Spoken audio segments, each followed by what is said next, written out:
If it goes right, it's a slice. If it goes left, it's a hook. If it goes straight, it's a miracle. This is Out of Bounds. If it's happening in the world of golf, we're talking about it. Coverage, debate, discussion, pro golf and local golf. Let's do it. This is Out of Bounds. And here are your hosts, Nate Sharman and Josh Durso.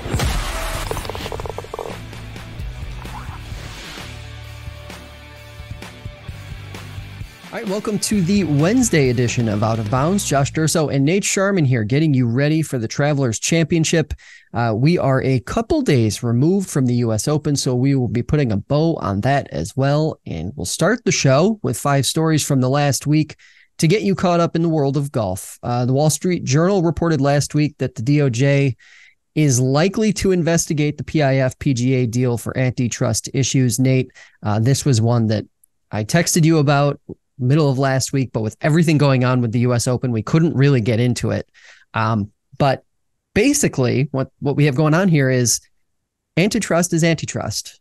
The PGA Tour was a monopoly before LIV came into the picture, according to LIV, which is what the DOJ was reportedly investigating. And now with LIV, with the PIF throwing a pile of money into the PGA Tour in this new entity that we don't know a ton about still, is definitely going to get regulators' attention. So now we know that the DOJ is still looking at this, and there's a very good chance that someone from this new organization, I don't know if it's someone from the PIF or if it's someone from the PGA Tour or someone from LIV, is going to have to convince regulators and DOJ investigators that this is better for the game of golf overall. Feels like a really heavy lift, in my opinion. But I don't really see a scenario where any of the parties involved can go another direction. So I know that any of our listeners aren't going to expect law advice from me. You know, I'm a guy that doesn't really participate in the courtroom stuff things. But from my opinion, this is something that we knew that was going to happen, right? Especially because it was happening before even LIV and PGA merger was in the picture, right? They're going to try to figure out due cause there and go forward with it. But the only thing I could think from it is this is just going to take a while. It's similar to me with the PGA and LIV merger stuff. We haven't heard a lot of details about that. Even, you know, we're what, 2 weeks now from the announcement.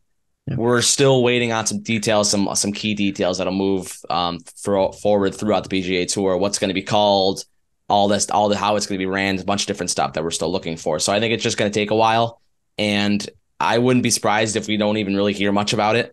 You know, maybe you might hear something about it in 2025, but it's not something that I have on my radar in terms of, you know, making golf better for the common man and watching the PGA Tour, right?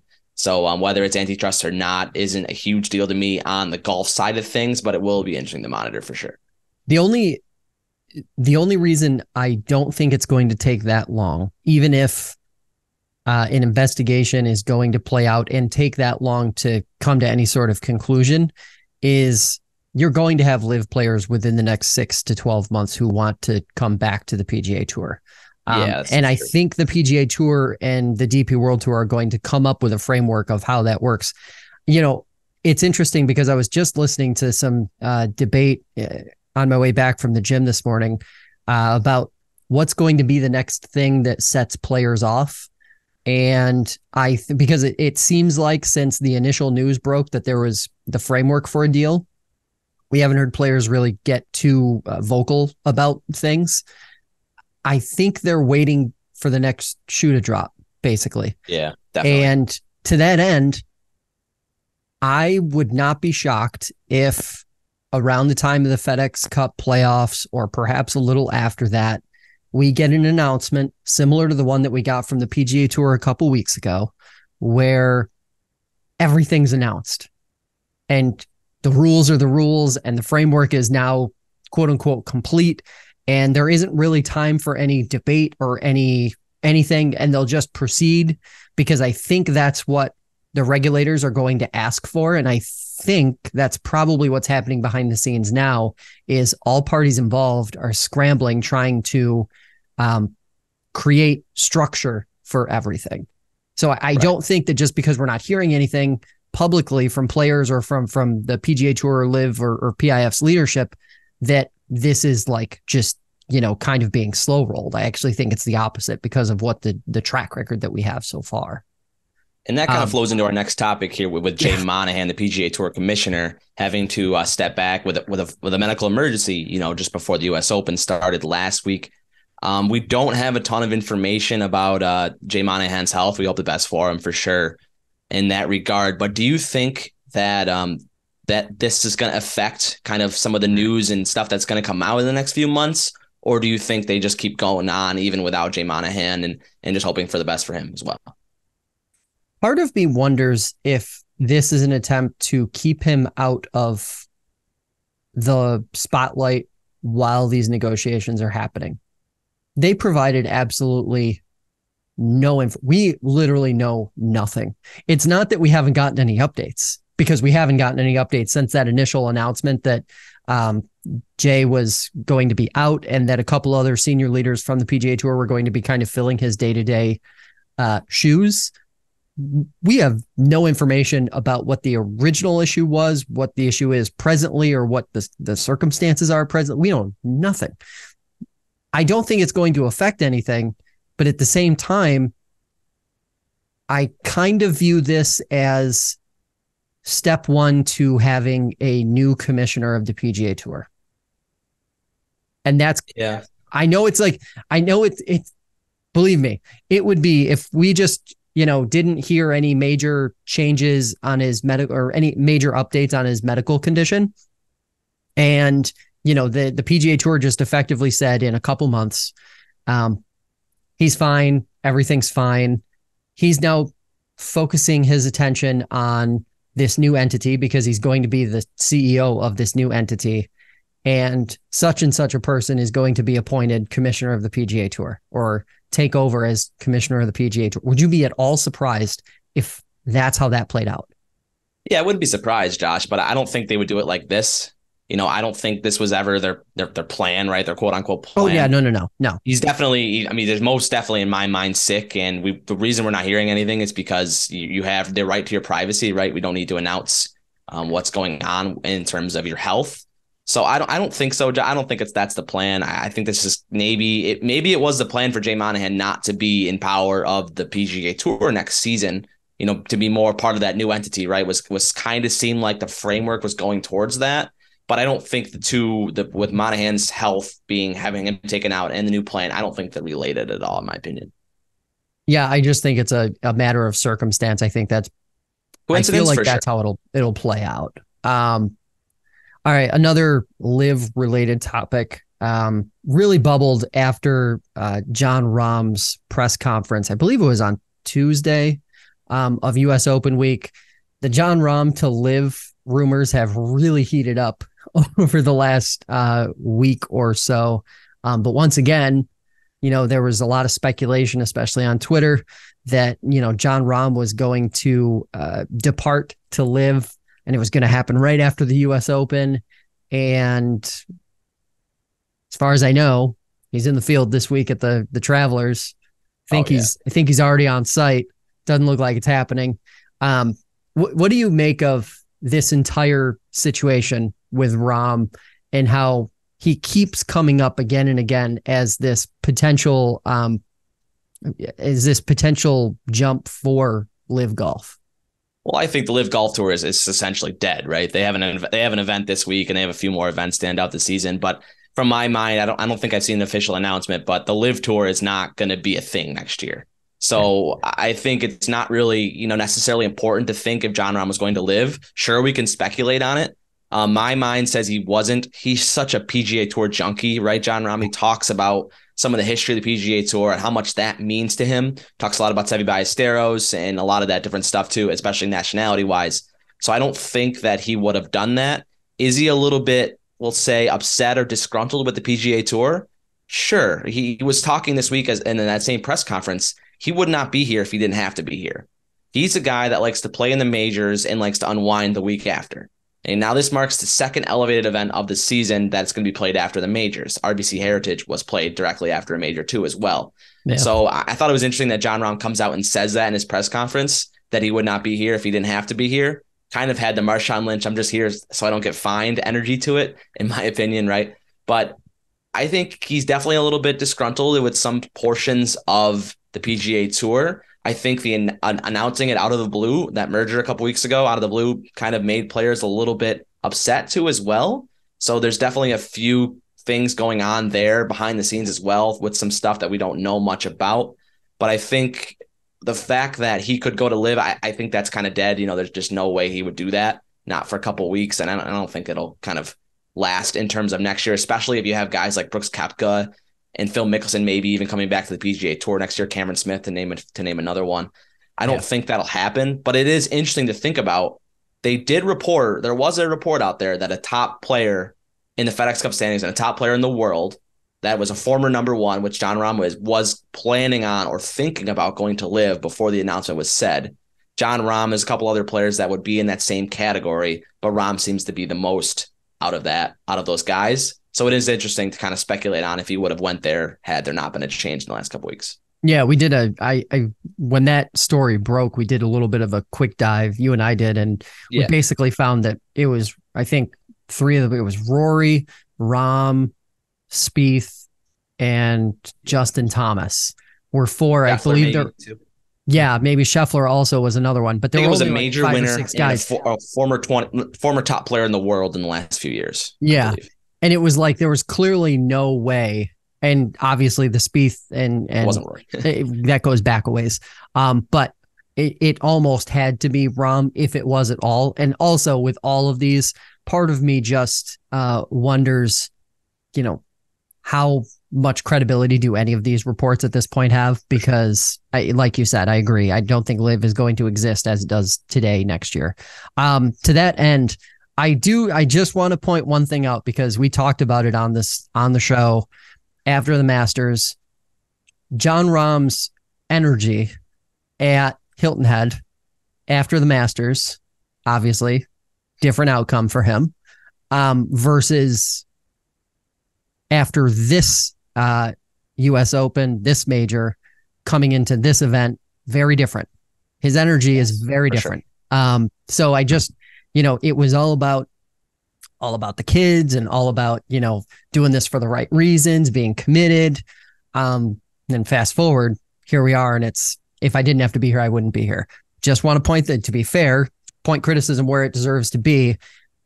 If Jon Rahm won last weekend, or if he played better, I think he might have a different attitude or he might be putting out a different attitude towards being here this week. Because really, he did play well on Sunday, though. He did shoot 65 in that closing round of the U.S. Open. But I think to that end, Josh, you're definitely right. And I also just think there's just so much going on in the last few weeks for the PGA Tour, so much news to come out. So I think a sour taste is being put in these players' mouths with people with, the PGA Tour and Jay Monahan taking the money, right, and running with it. And I think some of these players like Rahm could be a little bit upset because they could have taken $200 million to go over to LIV Tour just to come back to the PGA Tour in, a year and a half or whatever it is. Yeah, and to that end, some of these guys probably also just want a break.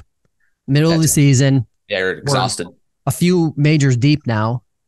It's just a matter of, he probably really wants a break, and I don't blame him. The season does feel like it's going very fast. We'll have that conversation another day.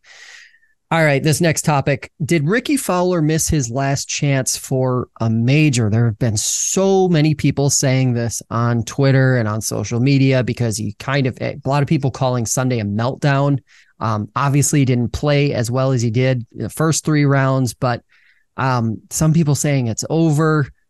What's your take on that? I've got a whole rundown here, but I want to hear your take on where he is right now, and if you really think it's over.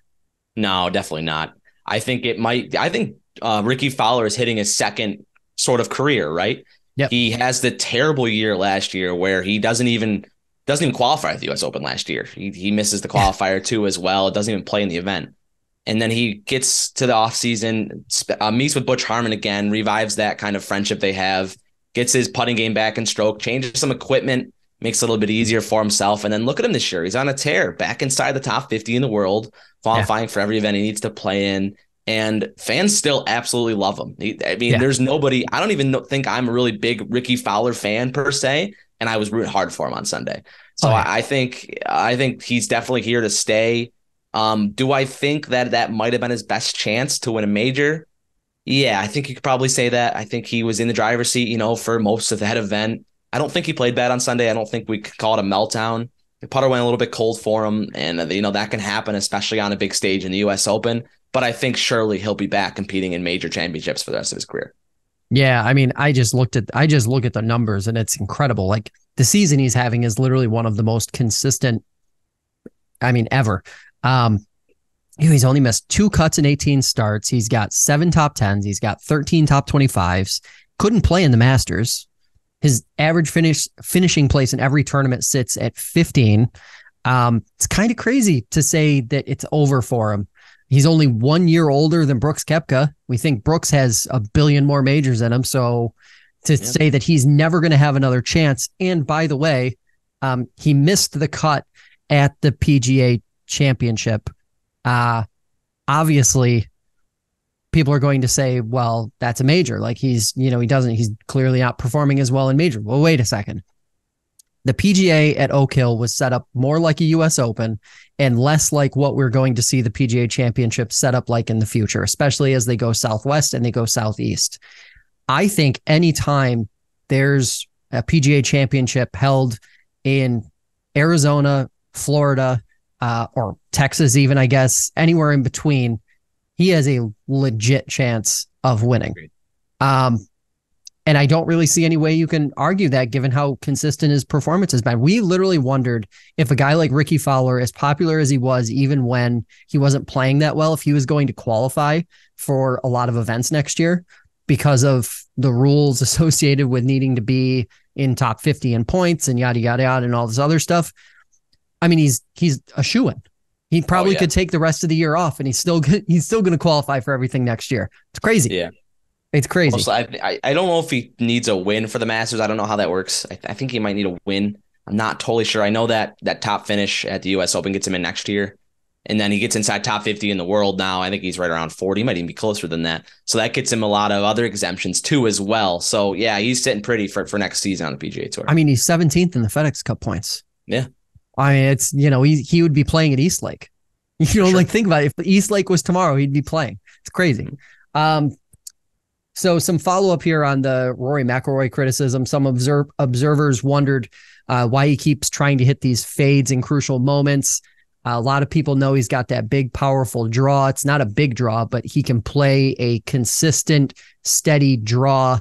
I was listening to some feedback from some of the guys that were on the grounds this past weekend, and basically a lot of the top players, including Ricky Fowler, who we just talked about, and Dustin Johnson and Rory, basically described it like this.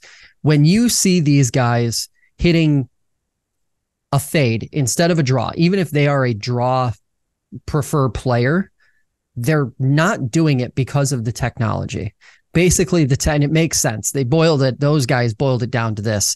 It's getting harder and harder to draw these drivers because they're emphasizing low spin distance.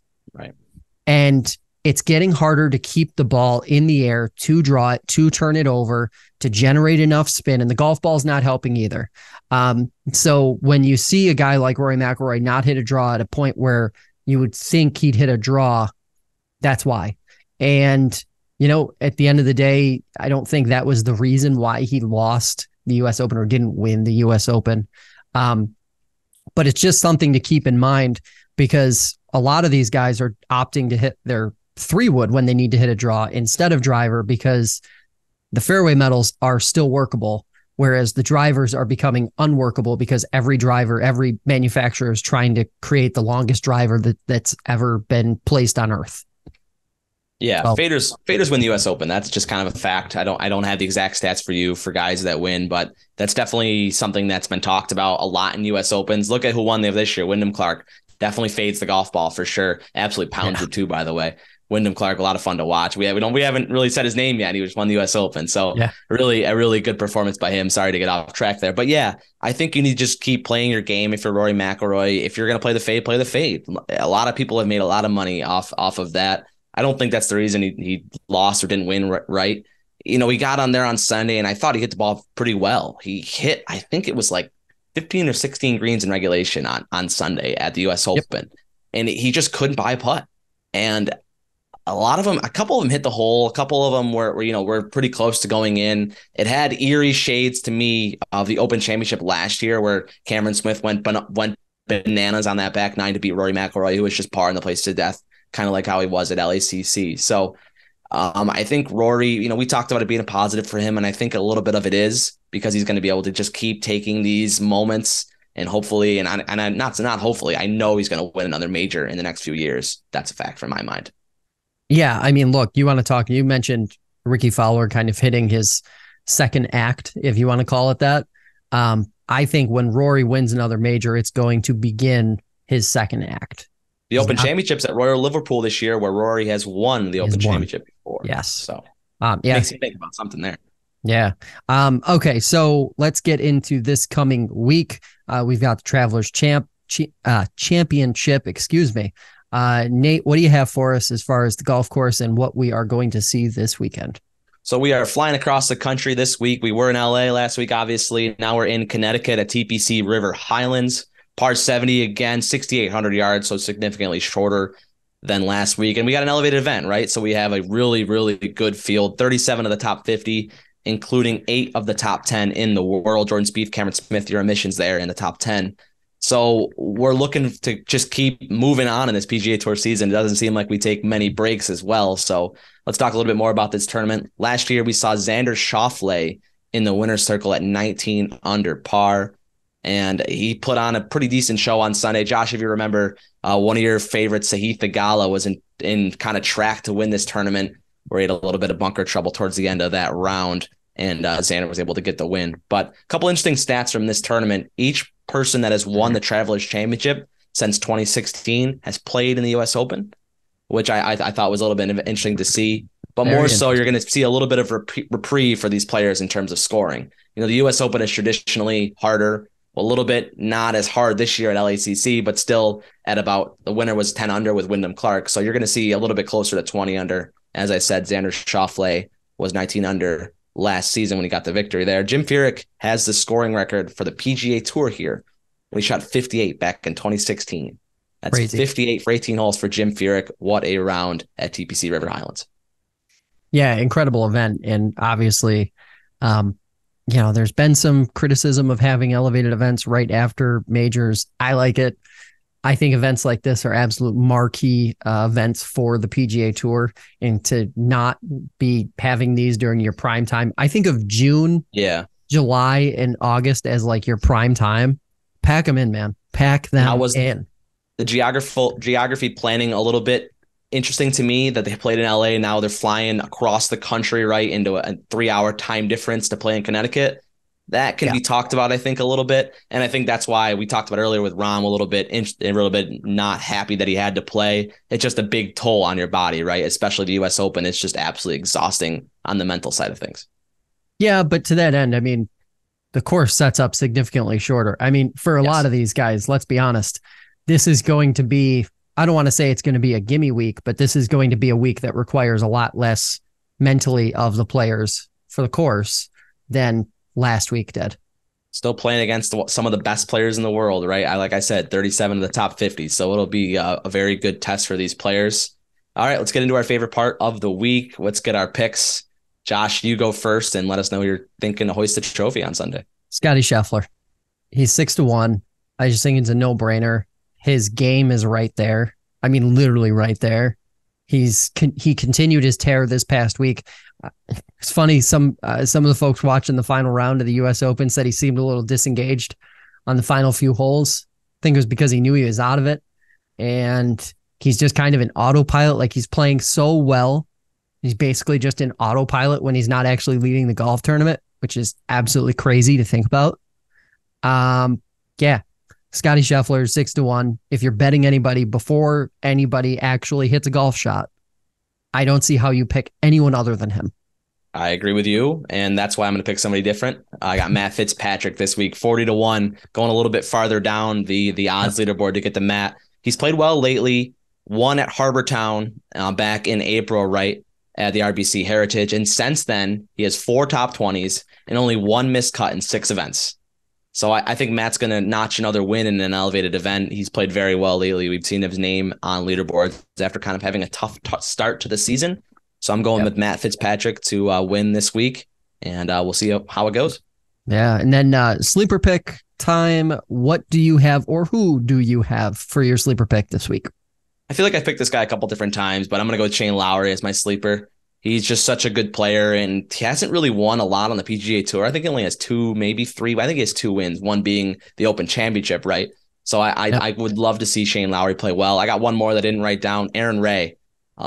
Plus 100,000, I believe. So put a little flyer on him. I think he's been playing well. He's the guy with 2 gloves, so you can't miss him. Iron covers as well. So I think Aaron will play well in this event. So we'll see what happens. Yeah, and I don't necessarily have a sleeper pick as much as I just got to say it. We need to put some respect on Wyndham Clark's name. This guy just won the U.S. Open, and he's already won an elevated event, and he's 40-1 on the odds board. I get it.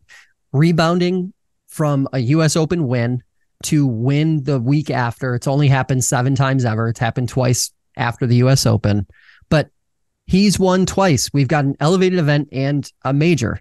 And by the way, his 7 top 10s this season, there are only 4 players in the field with more top 10s than him this season. Think about that. Only 4 players in the field have finished in the top 10 more than him. 40-1. I mean, I get it. It'll be a heavy lift, but having his odds that high feels super disrespectful of the guy who literally just held off the best golfers in the world in the U.S. Open on a challenging golf course. That win by Wyndham Clark was so impressive. I've been just talking to people the last few days, and that golf on Sunday was just incredible. With incredibly played. It would have been so easy for Wyndham Clark to kind of lay down, right, and not be able to kind of capture the moment and win that major championship. We talked about it on the last podcast. He hasn't really contended in major championships. He's never really been around on Sunday and had a chance to win. And the first time he does, he converts it. So pretty cool by Wyndham Clark. I don't think he's going to go away anytime soon. But like you said, Josh, it's just so hard to win back-to-back weeks. But if anyone can do it, I wouldn't be surprised if Wyndham Clark does it. Yeah, I mean, it was interesting listening to all the press he did after the U.S. Open, talking about that first win in that elevated event essentially gave him the belief that he could win a major, because he goes, it's the exact same field plus some qualifiers. It's the same field. I can do this. And he kept reminding himself over and over again. I think fatigue is probably going to be the bigger issue for one Wyndham Clark than anything else. I'm sure Sunday night was a late night, and I'm sure it turned into Monday. Yeah. And now you're traveling across the country, and you probably aren't in your normal rhythm for the week if you're him. But watch out the rest of the season, man. He is there, and he is a guarantee, he is a lock for the Ryder Cup. By the way, guaranteed. Women's PGA Championship coming up this weekend. That's a big one. What do you got for us there? Another major for the women as they play in the KPMG Women's PGA Championship in Springfield, New Jersey at Baltusrol Golf Club. It's the second major of the season, like I said, and last year we had In-Ji Chung in the winner's circle at Congressional. So we'll see who we can crown this year. The favorite is Athea Titical. She's the young player. She's 20 years old, I believe, Josh. Do you remember the 14-year-old that won over in Thailand? Yes. A couple years ago, I believe. Yeah, well, about 6 years ago now, so seeing as she's 20. But yeah, we'll be watching for her to see if she contributes there. Or we're watching for one of our favorite players on the LPGA Tour, Rose Zhang, as she plays in her first major debut after turning pro just about a month ago. So we'll see what happens there. Josh, it seems like the LPGA is in really good hands with some of these young players, by the way, not to go off target too much here. But you got a 20-year-old as the favorite. Rose Zhang is about the 5th or 6th person down that list. I would say the LPGA is in really good hands in terms of having young talent and kind of blossoming it and putting it in the forefront as well. Yeah, I think by the looks of things, and obviously we're very early in this Rose Zhang process, we'll call it. She's, literally a couple weeks into her professional career here. She's already won. It very much feels a bit like the beginning of the Tiger Woods era in terms of, I'm not saying Roseng is going to be the Tiger Woods of the LPGA Tour. In terms of having a handful of big brand commodities that can really bring the tour to the next level. And I think with all of the changes that are happening on the PGA Tour side, I think it's only a matter of time before we start to see some spillover investment from this new entity that comes out. And that, of course, will help the LPGA Tour as well. There's been lots of talk about purses needing to be bigger and everything of that. So, I think the LPGA Tour is in an incredible spot. And we have been watching for the last 2 days now, the odds move on Roseng by the hour, it seems. I checked this morning and she was down to 16-1. Yesterday afternoon, she was at 18-1. And yesterday morning, she was at 20-1. So incredible stuff there. Probably worth throwing a couple bucks on her to win as well, because she's literally 1-0. She won it. She's undefeated. Yeah, Josh, I don't know. The Tiger comparisons, I think, are real. She went to Stanford. Tiger went to Stanford. Rose won in her first start. So I don't think it's unrealistic to say that maybe she could do it. I mean, is it putting a lot of pressure on the young player? Sure. Yeah. But we can see that she won that tournament in a playoff in a very slow pace of play around. So pressure's not getting to her at all. You can say whatever you need to say. She's just going to go win golf tournaments. Yeah. If you can survive slow golf, you can be really successful on the PGA Tour or LPGA Tour, because slow golf ain't going anywhere, no matter how much we talk about it. All right. Hey, that is going to do it for this edition of Out of Bounds. We will be back on Sunday to recap the Travelers Championship. Follow us on TikTok, Instagram, Twitter, and YouTube for the latest golf news, new episodes, and plenty of other content. Remember, whether it's down the middle or out of bounds, keep on swinging. You've been listening to Out of Bounds. If it's coverage, debate, or discussion of pro and local golf, we'll be talking about it. Be sure to visit the website. Find us on TikTok, Instagram, and Twitter. See you next time on Out of Bounds.